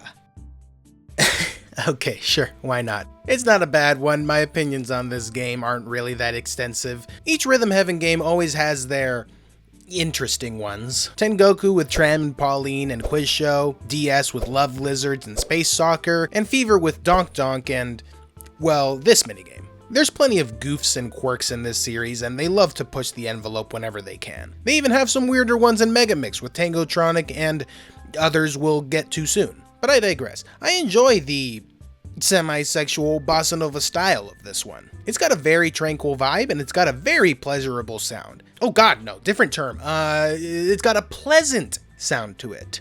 Just make sure you listen to the instrumental version only. This song always reminds me of you, my dear.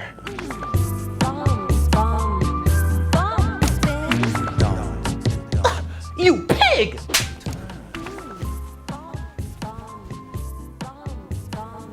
Four out of 5 flipper rolls.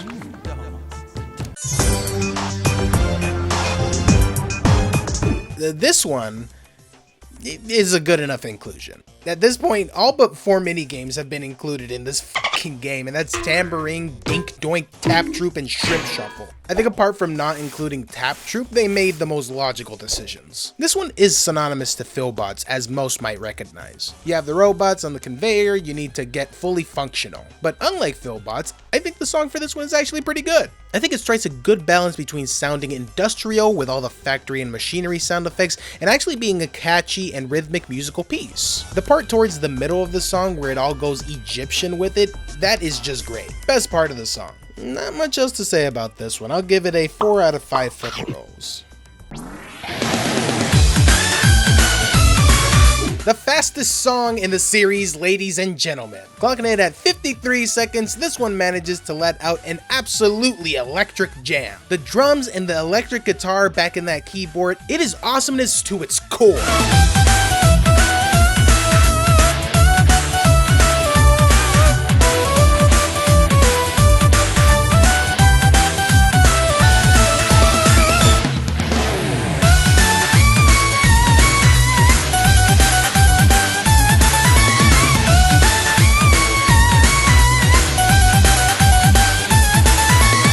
I think the gameplay for this one has a pretty addictive quality to it. I love the way they designed the sound effects here. The spinning of the chairs, the squeak of them stopping, and the 1, 2, 3, BAM! That one is the most satisfying to pull off. By the way, right at the end, I think they might have changed the way that the lady says 1, 2, 3 to 1, 2, 3.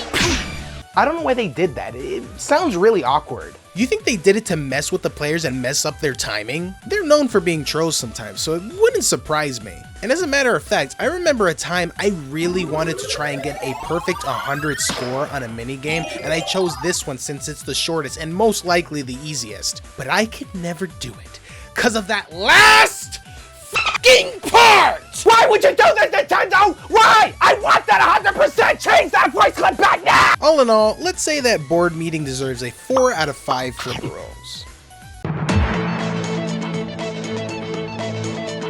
Oh my god, yes! There wasn't a chance in hell this wasn't coming back. I'm especially ecstatic to see this come back because it is the best Lone Samurai minigame in Rhythm Heaven. I think the arcade version in this game is good and all, but not only is the gameplay in this one good, the music is breathtaking. I am astounded at the production value of this absolutely phenomenal song.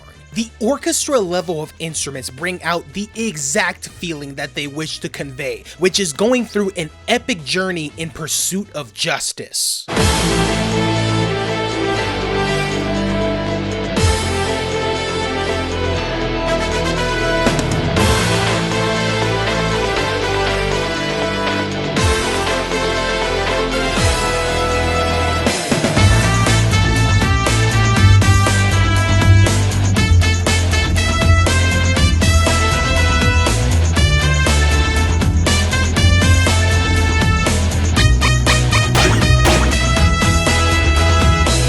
This minigame is probably the most serious that Rhythm Heaven has ever gotten, and it still has a comedic premise with the end goal being retrieving this pinwheel for the little girl. Or is it a boy? I don't care. I love the route that they went with this. It's badass simply for the sake of being badass, and it gives me goosebumps every time.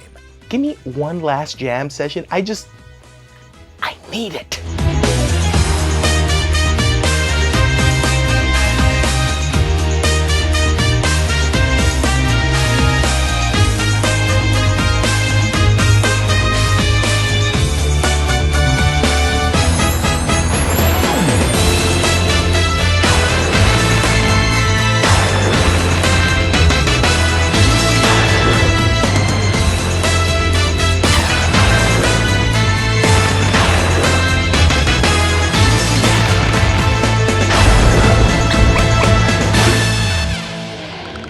5 out of 5 flipperos for this absolutely legendary track. Oh my god, dude, is this really about to happen right now? Is my top 3 from Fever literally about to play back to back to back right now? Sweet Mother Jesus, am I even ready for this? Okay. Let's just relax. There's no way they put that many iconic songs back to back like that. The world would implode if that were ever to happen. Just breathe. Breathe. Okay. Holy shit! Packing Pest is back! I couldn't be any happier to have this one on the list. You already know what a motherfreaking jam this one is! You can't deny the catchiness of this one. The synthetic beauty of this whole thing is astonishing. I am obsessed with how this one sounds. It's almost got a techno-futuristic quality to it.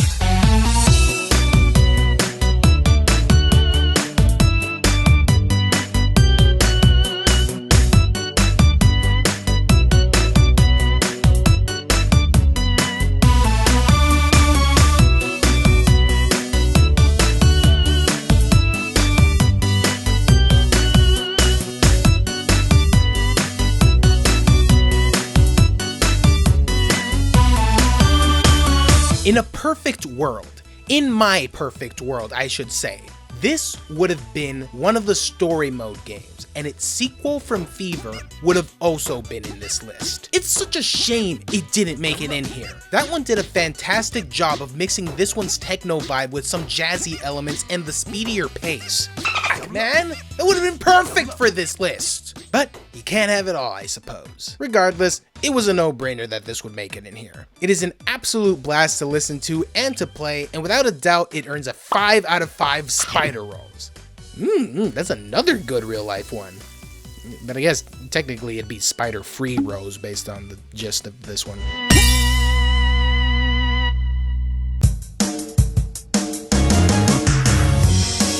Phew!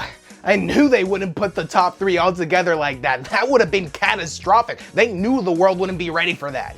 But hey, at least we got a really great one from Fever to ease us into it. This minigame has one of my favorite minigame designs of all time, probably. It's a watch that freaking has tiny monkeys high-fiving every second that passes by. And it comes with added features like tiny blimps and stuff to fly around it. Who wouldn't want to watch like this? That's right, Michael, and just take it from me, the Monkey Watch connoisseur. I listen to this song on loop 24/7, 365 until the end of time. And I'll tell you, when that song loops around, I am just itching to get to that best portion of the song, which is that killer bridge. Break it down for me, Monkey Watch fan group. Woo! That's right, break it down now. Woo! It's time for the bells. You hear the bells? Damn bells, it's crazy going down, right? I mean, yeah, he's absolutely right. That is the best part of the song. I imagine a bunch of others must really like this one too, because it got included into Smash Bros. Ultimate. But then again, I don't know how they go about deciding what ends up in there. Shoot, maybe it's one of Nintendo's favorite ones and that's what made them put it in here. And I couldn't blame them. This one is a freaking bop and one of the most fun games and most catchy songs to come out of the franchise. 4.8 out of 5 flipper rolls.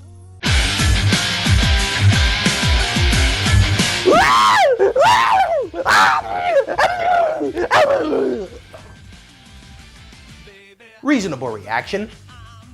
Holy fucking shit! I am so excited to talk about this one! Here it is, folks, the greatest minigame in Rhythm Heaven history. It is the man who started it all in Tengoku, ended it all in Fever with his biggest hit, and now that big hit makes its way for round 2 in Megamix. If you're a true fan, you'll notice that the color scheme is exactly the same for Karate Man 2 from Fever. And I'll admit that initially when I first played this, the color swap kinda rattled me. But with how they formulated all the Karate Man minigames in Megamix, it makes perfect sense. You have the first being yellow, the second being blue, and the third is orange.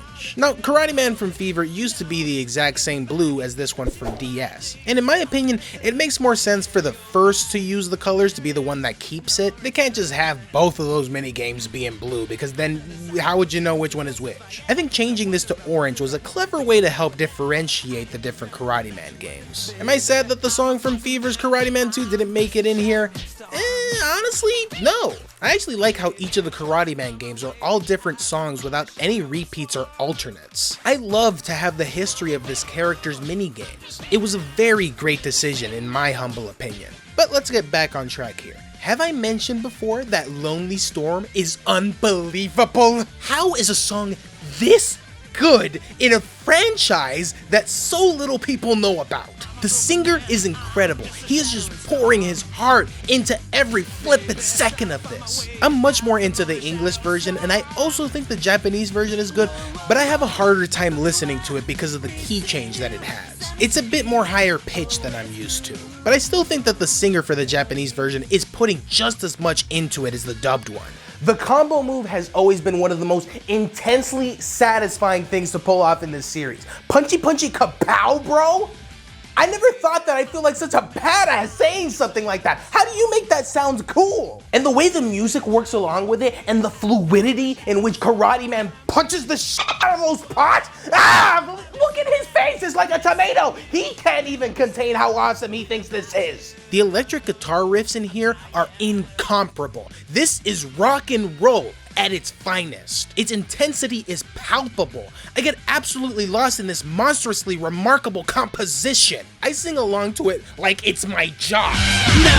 No one will know how I bear my weight alone. In the end, I choose my solitude. No, I can go back to my days of innocence. Can go back, there is no return. Under the cycle of seasons this passes by yet, and I wonder just where you are now. I can remember when that you are different and that you are yet more beautiful than before. Whoa, if you said that you were happier now, and that's just the way you feel about everything now. Well then I guess it's just the way that it is.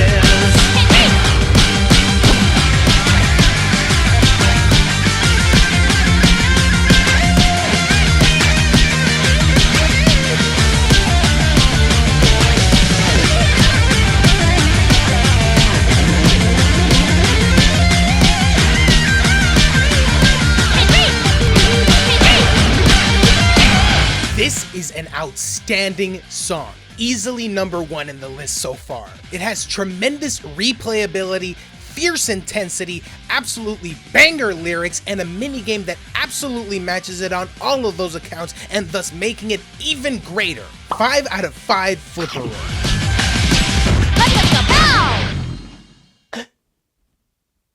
What happened? Is it done? I missed all of it? Are you kidding me? God damn it! You know what? I'm too exhausted anyways. That's it for part 2, guys. I'm gonna go to bed. Stay tuned for part 3, which will come, I don't even know when. I'm gonna go get some aspirin. Oh wait, my bed's this way.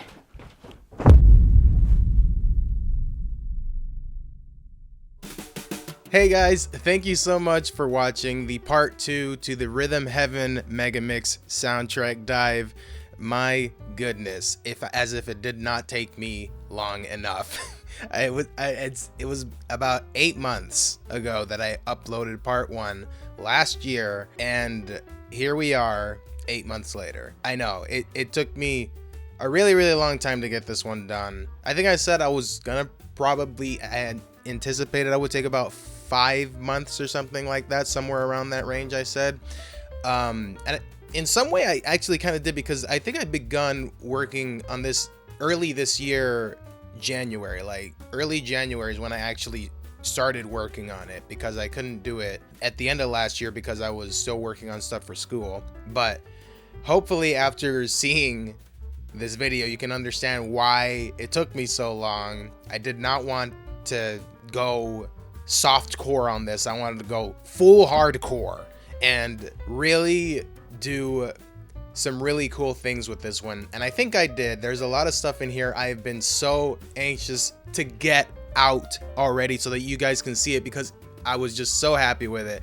I'm honestly, right now as I'm recording this is me looking over the whole video to make sure if it's ready to go, and I looking back at it now, I'm personally a bit jaded about the whole thing because I have watched it so many times over and over again. But I have to kind of remind myself that the first reactions that I had to a lot of this stuff was like, you know, there's a reason I watched it so many times, and I hope that it had the same effect on you guys. I really hope you guys enjoyed watching it.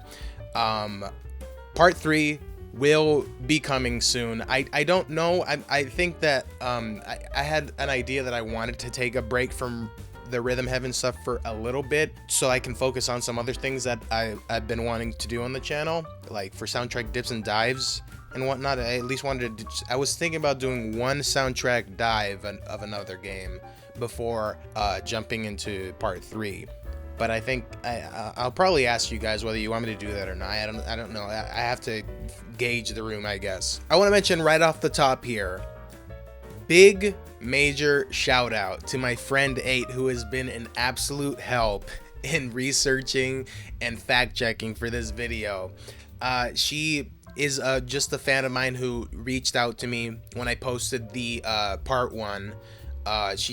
She literally was just like, hey, do you want me to help you do research and stuff for your videos? And we've been in contact. She's been helping me every time I'm writing for the video or doing any sort of edits and stuff. She's been absolutely helpful in giving me some insight and help.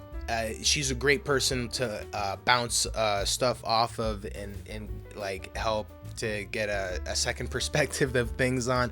She has been such a dear, and she has really been helpful. Please guys, go ahead.